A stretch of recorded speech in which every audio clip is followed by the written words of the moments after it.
إن الله وملائكته يصلون على النبي يا أيها الذين آمنوا صلوا عليه وسلموا تسليما. صلى الله عليه وسلم. ازيكم يا بناتي، ازيكم يا خواتي، يا رب تكونوا بخير. النهارده هنعمل فيديو مهم جدا لكل أسرة أو لكل عروسة أو لكل أم. النهارده هنعمل فيديو توضيب الدولاب بتاعنا بشكل جميل قوي. يعني احنا هنا معانا الرول ده جايبينه علشان نفرش بيه الدولاب بتاعنا ويدي شكل جميل. طيب ما نعمله بأي رول تاني؟ لا، احنا بصوا الرول ده انا جايباه الوردة بتاعته عجبتني قوي، شكله جميل، ففي الدولاب هيبقى شكله تحفة.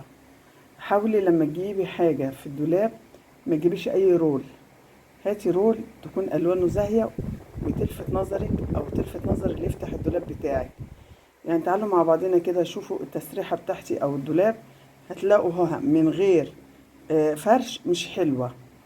يعني مثلا دي التسريحة، شايفين منظرها من غير فرش. انا بحط هنا مفرش صغير بس غسلتها وشلتها، فقلت طب ما اغير الشكل العام بتاعها واحط لها مفرش بالشكل ده ونشوف شكله يبقى ايه النهائي. تعالوا نشوف حاجة كمان زي الدولاب. زي الدولاب مثلا زي ما انتم شايفين كده الخشب باين، فقلنا بدل الخشب ما يبقى باين كده، لا نجيب المفرش بتاعتنا ونرصها بطريقتنا. على الاقل هتبقى مداريه الجزء بتاع الشماعات ده، او هتبقى مداريه الجزء اللي هنا ده، هتدي شكل حلو. يعني انتوا بصوا كده، ده قبل وشوفيه بعد.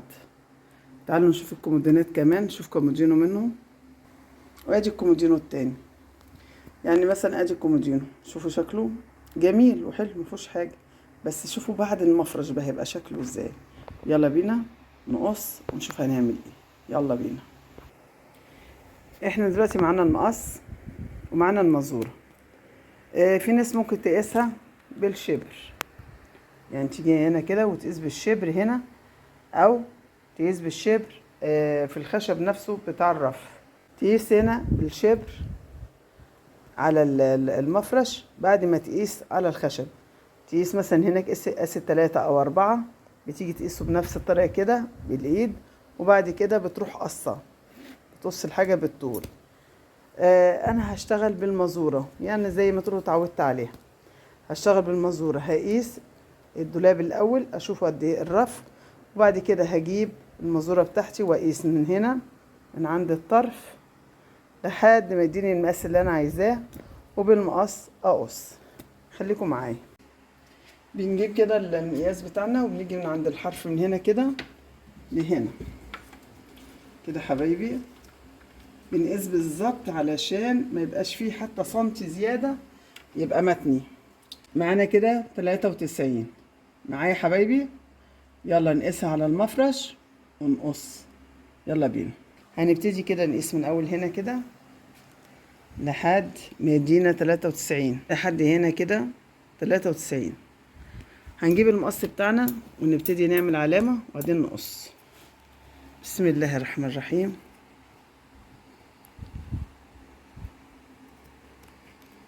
كده بقى ونبتدي نقص كده حبايبي. فتحنا الكاميرا ما شاء الله، طلع الفرش الدولاب عريض.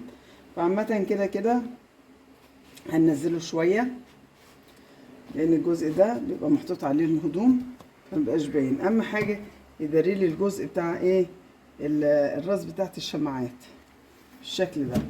هنجيب الهدوم نرصها ونقص الباقي واوريكم الدولاب كله بقى شكله ايه. يعني هوريكم من فوق لحد تحت. ده قبل، بعد كده هتشوفوا ايه بعد. يلا بينا. كده حبايبي احنا ايه قسنا بالمزوره وطلع مظبوط الحمد لله، زي ما شايفين المقاس مظبوط اهو، بس هو العرض اللي ما جاش عريض قوي. بس انت ممكن تشوفي العرض بتاعه، يعني اعتقد ان كل المقاسات بتاعت الرول اللي هو بيبقى المفرش اللي زي دي بتبقى كلها واحده. المهم قسنا المقاسات كلها وفرشناه بقى بالمنظر ده. ودلوقتي هنرص حاجتنا ونوريكم شكلها يبقى عامل ازاي.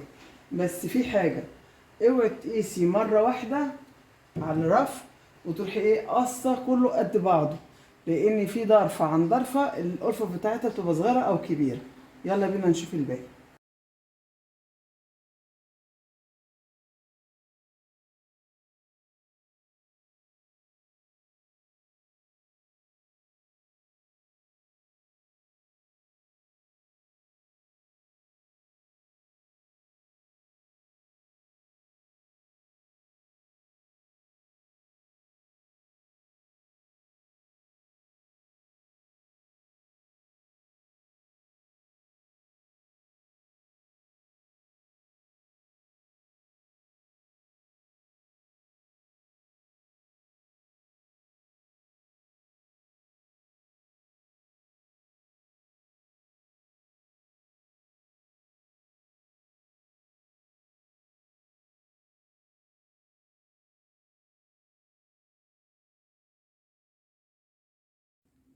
كده حبايبي الدولاب بعد ما فرشناه بقى بالشكل ده كده بقى. بعد ايه رأيكم؟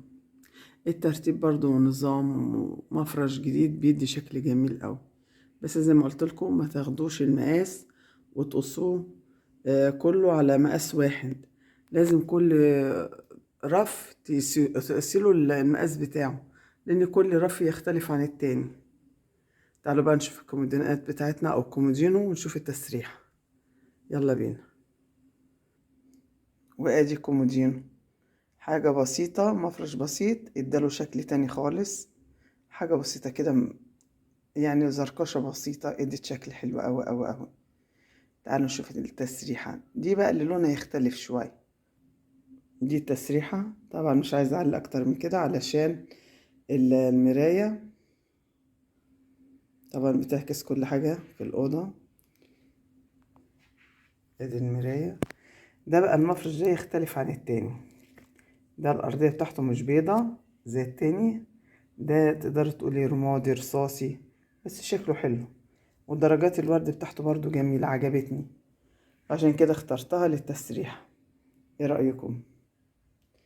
ده كان الفيديو بتاعي النهاردة، يا رب يكون حاز على اعجابكم. ان عجبكم متنسوناش باللايك، واللي محطش اللايك ياريت يرجع يحط اللايك وسبسكرايب والتعليقات الجميلة لبيت المنى. اشوف وشكم خير، كل سنة وانتم طيبين.